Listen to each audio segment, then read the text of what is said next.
I remember a letter coming to our home with pictures. There were clearly pictures, and I remember my father opening the letter and turning white. This must have been in 40, let's see, they got to the camps late 44, early 45. It was about that period. And he put the letter away. And I said, Papa, what's in the letter? It's nothing, it's from your cousin, everything's fine. Okay. Well, my father leaves for shul, and I'm about, in 1944, so I'm about 12, 13, I'm 13 at that point. Well, you know what 13-year-olds do. When nobody was home, because my mother taught afternoon school, and my father would go to teach. So I was a latchkey kid. I'd lead myself into the house, and, okay.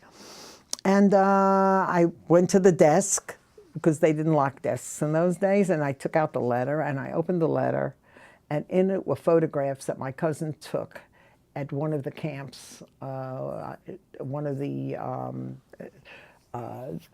crematoria camps. And it was a horrible set of photos. I remember putting them back in the envelope and putting the envelope away and trying not to think about it, because it was so horrific for me to contemplate what it was that he had seen and what had gone on.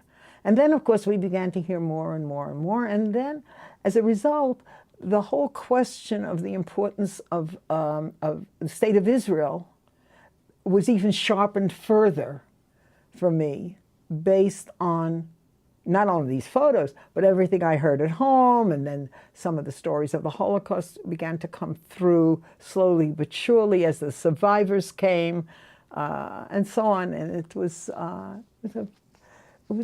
very, very, there was a lot of trauma. I mean, not the kind of trauma they experienced, but trauma in terms of disturbing a sense of equilibrium and that sort of youthful, not innocence, but youthful joie de vivre that somehow got a little distressed.